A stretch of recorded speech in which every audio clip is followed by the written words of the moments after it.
Ikut-ikutan bocah nih. Gak apa-apa, biarin saja. Tal mana? Indonesia, tal mana? Tetap lagi.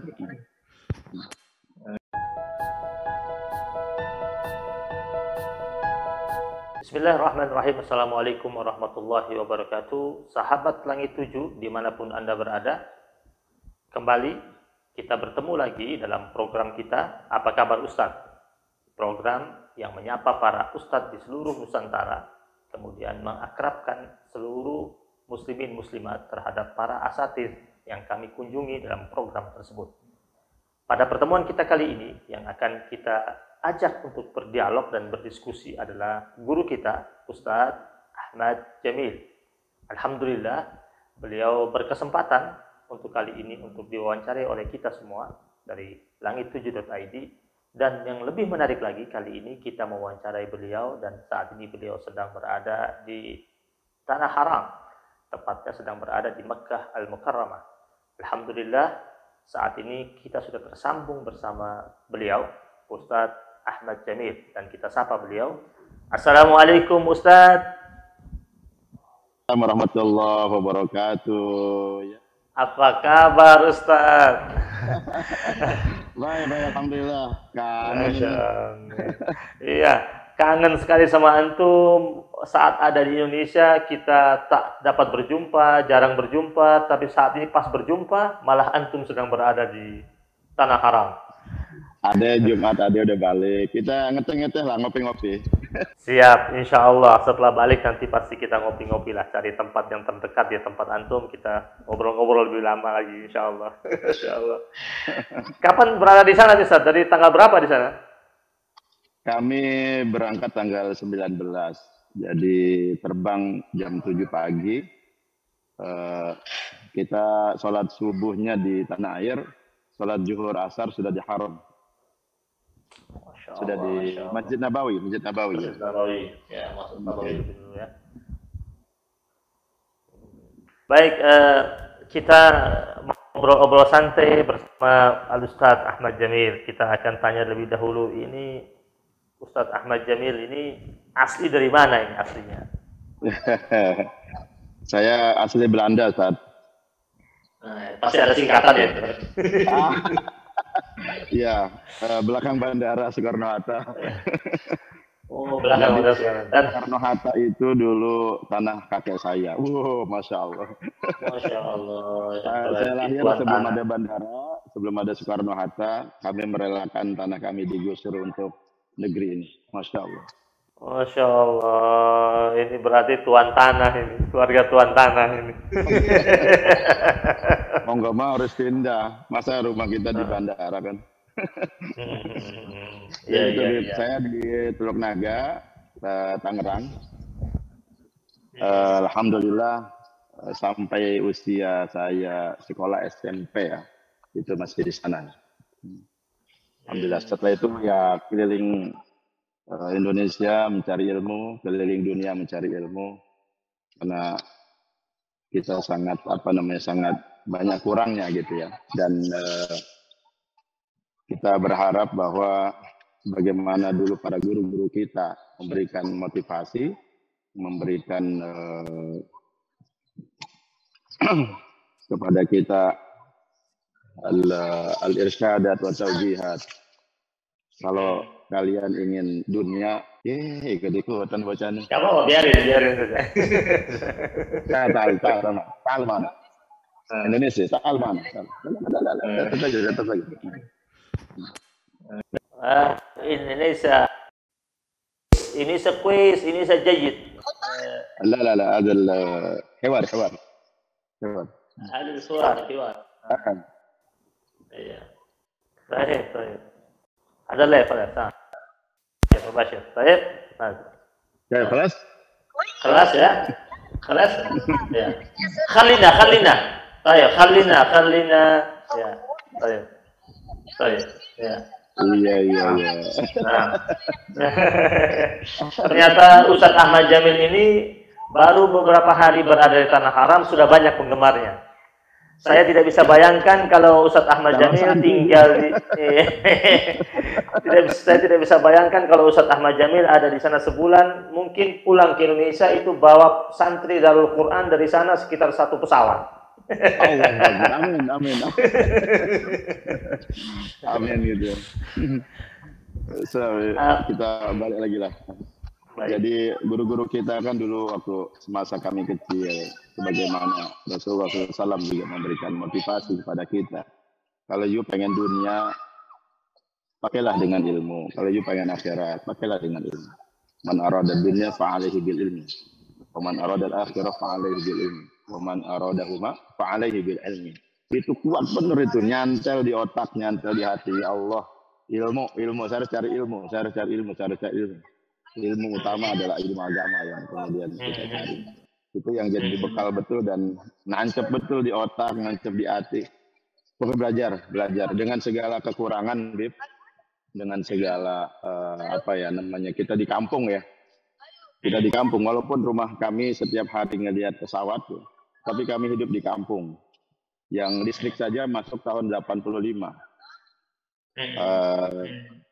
Ayah dulu nikah dengan ibu juga SD nggak lulus, ibu juga nggak lulus.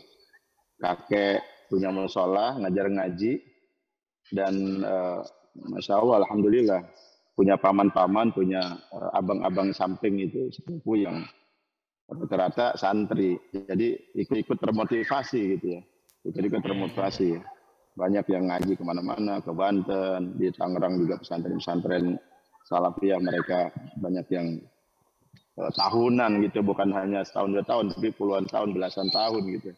Akhirnya kami termotivasi gitu, belajar. Nah itu ya yang pertama. Yang kedua, saya dulu tuh nggak paham dengan teori angkat derajat itu, nggak paham tuh. Tapi saya yakin bahwa suatu saat nanti Allah akan angkat derajat kita gitu. Maka saya nyari betul tuh, Bib. Nyari betul bacaan, amalan yang untuk ngangkat derajat gitu. Untuk ngangkat derajat gitu. Masya Allah. Termasuk kalau di Tangerang arah ke Pantura itu, kalau kita syukuran, selamatan, ini bahasa selamatan ya, itu bacanya Manaqib Syekh Muhammad Saman radhiyallahu. Dalam Manaqib Syekh Muhammad Saman itu ada amalan beliau yang saya sampai sekarang masih baca. Dan luar biasa itu. Allahumma ghfir li ummati Sayyidina Muhammad, Allahumma arham ummata Sayyidina Muhammad, Allahumma astur ummata Sayyidina Muhammad, Allahumma jbur ummata Sayyidina Muhammad.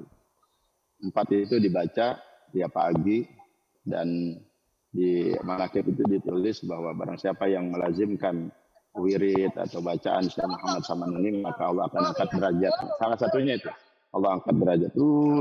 Saya yakin itu. Saya nggak tahu gimana cara Allah mengangkat derajat saya nanti seperti apa. Pokoknya yakin aja lah. Karena yang menulis ini ulama, yang baca juga ulama. Dan alhamdulillah gitu.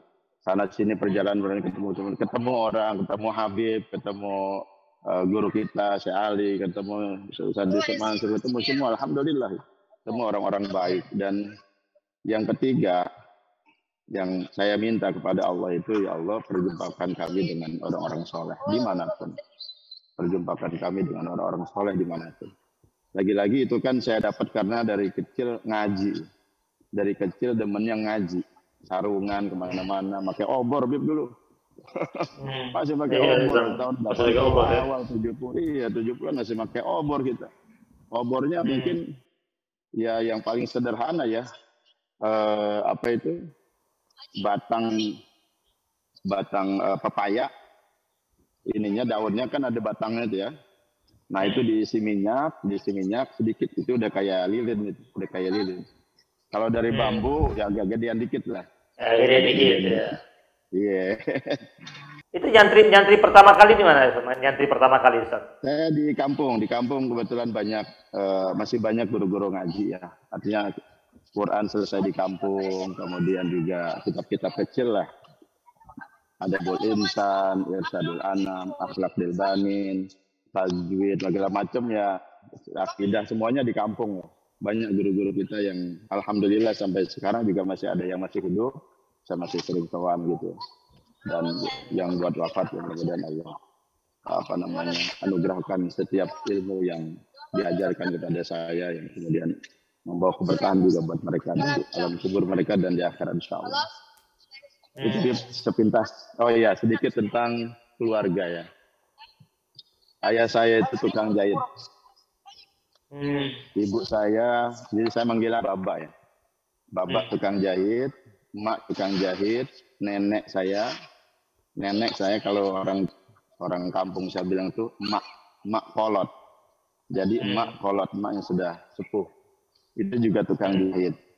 Kakek saya pedagang tapi juga ngajar ngaji. Dan itu tadi dengan teori angkat derajat ini saya meyakini bahwa Allah akan angkat derajat saya dan keluarga dengan ilmu, dengan kita merapat dan mendekatkan diri kepada Allah Subhanahu wa taala yang punya masa depan, yang punya hari esok, yang punya semuanya gitu. Ini mukadimah gitu. Alhamdulillah. Iya. Masya Allah ya. Nah, berarti masa kecil antum Ustadz, ini masa kecil antum berarti di sekitar Tangerang situ berarti ya, di sekitar di Tangerang. Ya, masih banyak ulama-ulama sepuh lah. Saya masih banyak jumpa, masih banyak kawan. Kalau kita di Betawi belah situ tuh sering di ini apa namanya disembur, Bib. Ya, disembur ya. Ya, kakek saya termasuk yang paling rajin bawa saya ke ulama-ulama, sahabat ya gitu ya. Ya, datang itu hanya untuk minta didoain. Kalau kata orang Banten itu mudahan biar calakan gitu. Calakan itu pinter. Iya. Dia pinter biar calakan, biar jadi anak soleh gitu. Didoain, habis itu disembur, dikasih air, diapain. Bismillah. Saya mah udah pokoknya sami'na wa ta'na, udah yakin kagak ngerti itu apa, nggak ngerti itu Islam. Bismillah. Yang ngajak ini kakek saya hanya birrul walidain, saya lagi yang datang para ulama, bismillah lah. Meyakini itu. Kapan pertama kali ini, Ustaz? Kapan pertama kali keluar agak jauh dari Tangerang? Pertama kali tahun 90-an awal. Saya waktu itu sanawiyah, masih ada guru saya Dr. Kiai Haji Ahmad Suhaimi. Di Tangerang beliau dikenal dengan sebutan Kiai Eces. Ya. Itu guru saya banget. Guru saya ngajarin kitab, ngajarin dakwah, ngajarin fadilah doa, ngajarin hikmah dan banyak hal, ngajarin kehidupan. Dan beliau punya tradisi, beliau masih hidup sekarang. Umurnya 80-an lebih. Kalau mau nyari beliau tuh gampang. Nyarinya di tempat di mana ada orang meninggal, pasti datang. Karena beliau tuh senang banget mendatang. Kenal nggak kenal, apalagi ulama besar. Diundang nggak diundang datang beliau ngedoain. Apa kata beliau? Abah cuma pengen nanti wafat didoain orang. Insya Allah.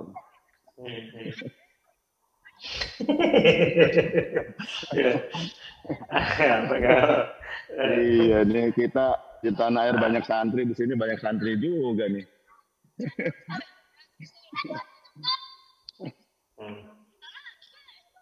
Wah, ini sekarang datang lagi yang wanita. Sekarang.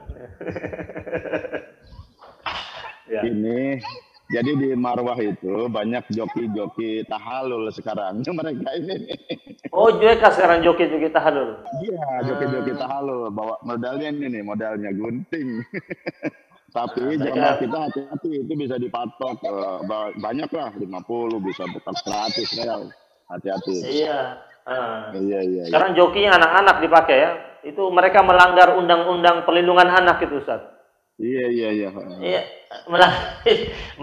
melanggar undang-undang perlindungan anak kalau di Indonesia itu mereka mempekerjakan anak kecil jadi joki. Iya, tapi ya ganteng-ganteng ya, emang asalnya ganteng. Iya. Lanjut, nggak apa-apa iklan. Iklan itu. Jadi gini Ustaz, tadi cerita tadi Ustaz yang itu menarik tuh Ustaz, antum punya guru yang datang kunjungin orang meninggal. Ya, Kiai Haji Ahmad Suhaimi ya. Beliau juga yang menjajahkan kepada saya doa selepas kita sholat Jumat itu jangan sampai lepas doa itu. Ya Ghani ya Hamid ya Mubdi ya Mu'id ibnina bihalalika an haramika wa bi fadlika amman siwa, kata beliau. Mel, insyaallah ya, sawahnya lega, pesantrennya luas. Anak-anaknya sekarang udah punya pesantren semua. Masya Allah. Kemudian Ustadz, ya, kemudian berikutnya, dari tahun 90-an ya. Setelah itu berarti antum sanawiyah aliyah di sekitar rumah situ? Saya masih di Tangerang, di MTS Darul Ulum Tangerang. Kemudian ada waktu saya kelas 2 ya, ada guru dari Gontor, pengabdian dari Gontor, namanya Ustaz Ahmad Fakhruddin. Benar-benar disayang, dicinta sama santri, sama anak-anak. Di sanawiyah saya ini ada juga pesantrennya, Ustaz. Jadi yang pulang pergi ada, yang mondok juga ada. Karena saya dekat, saya pulang pergi. Tapi saya sering juga ikut pulang malam ya, karena ada kelas tilawah itu malam hari, ada kelas kitab malam hari gitu. Saya sering ikut itu. Beliau ini yang kemudian memotivasi saya untuk saya ke Gontor. Sampai akhirnya tahun 92 saya ke Gontor. Ya 92 saya ke Gontor dengan bekal seadanya. Waktu itu masuk Gontor masih 250.000 perak. 250.000 perak dan SPP masih kisaran 12 ribuan lah. 12.500. Itu udah makan 3 kali dikali sebulan. Sama uang SPP itu udah semua itu. Masya Allah, alhamdulillah. Tapi sekali lagi karena kami anak kampung, orang tua hanya tukang jahit di kampung, saya ketika bilang ke orang tua, Mbak, pengen mondok. Di mana Tong? Di Banten? Enggak. Di Jawa Timur, di Gontor. Aduh, jauh jasa nih ya. Orang Tangerang bahasanya. Jauh jasa. Jasa itu banget gitu. Jauh jasa Tong. Ya pengen banget, pengen bisa bahasa Arab, pengen banyak belajar ilmu. Pengen banyak belajarlah tentang kehidupan. Gitu. Punya duit, Bapak. Saya ketika dialog dengan orang tua, dengan Babeh nih, ibu saya juga gitu, mak saya itu lumayan bikin saya sedikit down waktu itu dan saya nangis masuk ke kamar gitu. Ya Allah, kasih rezeki yang luas, berkah yang banyak gitu. Mudah-mudahan saya bisa berangkat, bisa berangkat belajar gitu di Gontor. Alhamdulillah orang tua nggak punya duit, Beb. Tapi ya Allah punya cara. Allah punya banyak banget cara solusi. Saya diskusi lah dengan beberapa kawan, teman akrab banget di sekolah. Lu nggak jadi Milo ke Gontor? Tapi nggak punya duit. Ya udahlah nggak apa-apa gitu aja di Tangerang aja, yang penting banyak. Lama juga di Tangerang. Sampai akhirnya beberapa hari ada kawan saya namanya Haris Fadilan. Dia gait, kawan saya akrab bener. Gait tangan saya. Mil, lu mau ke Gontor? Mau, Riz. Tapi nggak punya duit, Babes. Gini ya, gua tuh dulu kan nggak lulus masuk Gontor. Akhirnya masuk ke cabang di Arisala. Terus gua kabur, kagak betah, gua masih kecil. Ini deh, gua punya tabungan loh. Lu pakai duit gua.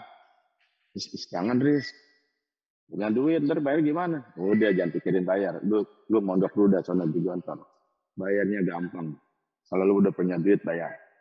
Masya Allah. Temen nebok tabungannya, Bib. Dia punya tabungan pas banget. Pas banget itu. Pas banget, 250.000. Masya Allah. Saya bilang ke orang tua, Mbak, Mak, ada temen nih mau ngejemin duit. Kira-kira boleh nggak buat mondok? Ya, kalau lo yakin ya udah bismillah. Ntar Bapak cicil dah. Diundanglah teman saya ke rumah. Akhirnya beliau ngasih pinjaman itu dan berangkatlah saya. Alhamdulillah. Jadi buat masa Gontor selesai, tinggal orang tua mikirin untuk sekolah. untuk apa namanya, untuk ongkos dan untuk jajan sehari-hari. Alhamdulillah habis itu dan saya meyakini bahwa wa man jahada fa innama yujahidu li nafsi. Kalau kita berjuang, sesungguhnya perjuangan itu akan balik buat kita. Kemudian juga ini mungkin nasihat ya buat orang-orang tua yang nganterin anaknya di pesantren. Jangan takut melarat, jangan takut susah, jangan takut kagak punya duit pokoknya. Ada aja cara Allah. Ada aja cara Allah untuk kemudian bikin anaknya selesai. Asal ibu yakin, anak yakin. Ibunya yakin, orang tuanya yakin, anaknya yakin. Pasrah total, bismillah. Ada aja cara tuh. Entah tiba-tiba ada orang minjemin, entah kemudian ada donasi, atau kita punya usaha semakin maju, semakin berkah. Dan ini, testimoni ini bukan hanya satu dua. Santri-santri dari Quran saat ini, orang-orang tuanya banyak juga yang datang lapor, Ustaz, alhamdulillah. Saya dulu tuh waktu mondokin anak rumah masih ngontrak, sekarang udah punya rumah sendiri. Wah bisa Bu? Iya alhamdulillah, saya nggak tahu ada aja rezeki. Tiba-tiba usaha semakin maju, warung semakin gede, ya. Orang tuanya juga yang tadinya nganggur kerja, Masya Allah. Ini barokah saya. Barokah ilmu, barokah Al-Quran gitu. Masya Allah. Ini sekilas awalan gitu. Sampai kemudian ke Jawa Timur, saya mondok dan sampai kemudian ngajar di sana. Sempat kuliah di sana. Ambil Muqarranatul Mazahib. Tapi belum sempat selesai, saya pulang karena sakit waktu itu. Alhamdulillah di rumah kemudian karena saya nggak bisa diem orang selalu aktif, saya aktif di beberapa organisasi di kegiatan, kemudian juga aktif di Dewan Dakwah di MUI Kota Tangerang. Waktu itu juga ada PKU, ada pendidikan sadar ulama, saya ikut, alhamdulillah masuk 10 besar dan ya ikut dalam kegiatan itu. Itu dikasih kitab gratis. Ulama-ulamanya juga, ulama Tangerang yang senior-senior yang ngajar. Al-Um tuh segede gitu kita dikasih gratis sama wali kota. Masya Allah. Kemudian kitab Haji Subul Salam yang ngajar saya. Kiai Syarifuddin Basmol. Kiai Syarifuddin. Al-Um itu Kiai Allah Yarham. Kiai Muhyiddin dari Tangerang. Kemudian senang banget, saya ngaji itu senang banget. Karena waktu itu pas pulang ya, saya haus banget gitu, haus banget. Haus untuk belajar lagi gitu. Saya carilah ulama-ulama Tangerang, datang ke rumahnya ngaji, ada jadwal hari apa ngaji, ngikut. Malam Rabuan ngaji kitab Al-Asbaq wa Nadzair, ikut. Kemudian ada yang ngaji khusus tengah malam gitu. Ngajinya itu jam 12 malam, selesai jam setengah 4, jam 3, jam 4. Kitab mantik sama balago. Jam musik itu. Allah, seneng dari dulu seneng ngaji gitu, seneng banget itu. Kemudian banyak gaul juga dengan teman-teman Polri dan alhamdulillah itu jadi ketempelan berkahnya. 2002 saya nikah, kemudian 2003 saya jumpa dengan Ustaz Mansur. Beliau waktu itu santri baru 8 ya. Baru 8 masih ngontrak. Ya akhirnya bismillah kita berdua sepakat untuk ngegedein pesantren. Untuk kemudian kita kembangkan lembaga ini sebesar mungkin. Mudah-mudahan Allah redho, Allah berkah. Karena yang kita bawa adalah Al-Quran. Dengan segala kelemahan dan kekurangan kita, bismillah. Allah yang maha kuat, Allah yang maha menyempurnakan itu. Allah hadirkan kemudian orang-orang terbaik yang mensupport gerakan ini dan alhamdulillah seperti saat ini terjadi. Kalau belajar, jadi saya selepas dari Gontor, saya selesaikan S1 saya di UT, Universitas Terbuka, karena sambil dakwah sana siapa ya, utamakan kita kegiatan kemasyarakatan, ngajar sana sini, kemudian juga dakwah sana sini dan pembinaan remaja. Ya kuliah nyari yang agak ringan, makanya di UT. Kemudian S2, saya pengen balik lagi ke Dirasa Islamiyah. Saya ngambil di PTIQ Jakarta sambil belajar tentang qiraat dan segala macam di sana dengan para guru. S2 di PTIQ, ilmu tafsir, kemudian alhamdulillah S3-nya saya di Malaysia, di Universitas Islam Antarbangsa di IAUM, International Islamic University Malaysia, di Quran Sunnah dan masih nyambung dengan S2 itu. Mohon doa mudah-mudahan tahun ini cepat selesai. Target saya tahun ini mau sudah. Amin. Insyaallah. Masyaallah. Amin. Amin ya rabbal alamin. Nah, mengenai ini yang menarik ini tentang perkenalan dengan Ustaz Yusuf Mansur yang akhirnya bersinergi dengan begitu indah, begitu manis gitu, sampai membesarkan Darul Quran. Jadi gimana tuh perkenalan pertama kalinya, ketemu pertama kali? Ya, saya tadi bilang saya aktif di Dewan Dakwah Tangerang ya, jadi banyak guru-guru saya ngumpul di sana, kemudian juga kita aktif dakwah di Tangerang. Saya Tangerang ini juga perlu perhatian khusus ya. Tangerang itu luas banget ya, kota, kabupaten, apalagi tambah ada Tangsel. Waktu itu belum ada Tangsel sih, belum ada Tangsel. Dan target dakwah kita juga luar biasa, banyak daerah binaan gitu, termasuk LP, kemudian juga masyarakat pinggir di bantaran Sungai Cisadane yang mereka bukan hanya perlu perhatian dari sisi ekonomi, tapi dari sisi keimanan itu butuh perhatian dari kita. Kita jauh ngelihat mana gitu yang di depan mata kagak kelihatan gitu, istilahnya gitu. Maka mereka kita perhatiin juga, nggak ngerti toharo, nggak ngerti sholat, cara sholat yang benar, toharo aja kan nggak ngerti. Karena mereka sehari-hari berbaur dengan masyarakat ya Cina Benteng yang sehari-hari babi sana sini gitu ya. Dan ini perlu perhatian khusus gitu, pembinaan khusus. Nah kemudian ketika saya di Dewan Dakwah, waktu itu Ustaz Yusuf sedang ada, beliau itu dari dulu emang penulis ya. Dan saya termasuk yang cinta banget dengan tulisan beliau gitu. Kalau udah nulis itu nggak bisa diganggu. Dan kalau udah nulis lancar kayak air itu. Bahasanya juga enak, bahasa sehari-hari gitu. Mengupas saja. Tadabbur Quran itu seindah kita baca novel itu. Seindah kita baca novel, asik gitu. Gaya-gaya beliau. Sampai kemudian beliau datang ke Dewan Dakwah dengan kawan beliau. Waktu itu beliau juga masih aktif di Darut Tauhid, masih dengan manajemen Qalbutin. Menawarkan buku beliau dan kita para asatid ikut mendakwahi salah satu buku beliau lewat buku beliau itu. Dan kemudian kerjasama dengan Dewan Dakwah, saya diajak ke rumah beliau. Dari situ kemudian beliau meminang, ya, beliau meminang. Ustaz, barengan aja deh yuk, kita gedein pondok. Saya istikharah dulu, Ustaz, harus ngomong sama istri nih. Ngomong istri, ngomong sama keluarga. Ya bismillah dah, soalnya dah.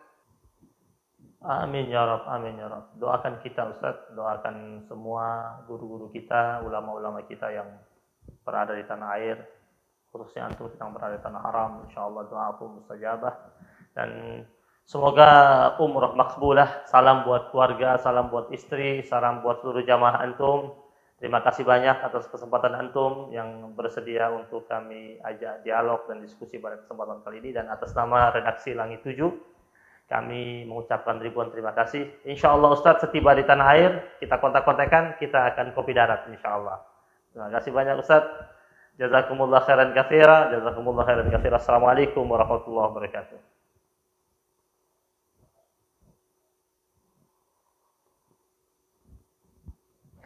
Baiklah pemirsa, sahabat Langit 7 dimanapun Anda berada, demikian tadi dialog khusus kita bersama Ustadz Ahmad Jamil. Beliau sedang berada di tanah haram dan saat ini sedang melaksanakan ibadah umrah, dan alhamdulillah beliau telah mengisahkan kepada kita tentang perjalanan hidup beliau. Mari ambil manfaatnya apa yang beliau kisahkan. Bahkan ada amalan-amalan tadi yang tadi beliau kisahkan diajarkan oleh guru-guru beliau yang dapat juga kita petik dan kita ambil dan kita amalkan dalam keseharian kita. Semoga Allah Subhanahu wa taala menjadikan keberkahan dalam hidup kita dan menjadikan kita sebagai hamba-hamba Allah yang senantiasa dekat dan akrab dengan para ulama, para salihin dalam kehidupan kita. Demikian, semoga Allah Subhanahu wa taala menjadikan kita semuanya sebagai hamba-hamba Allah yang tunduk dan patuh serta taat kepadanya. Dan sahabat Langit 7 dimanapun Anda berada, nantikan dialog kita bersama para ustadz, para asatidz, para ulama yang berada di Nusantara ini pada episode-episode yang lainnya. Wabillahi taufiq wal hidayah. Wassalamualaikum warahmatullahi wabarakatuh.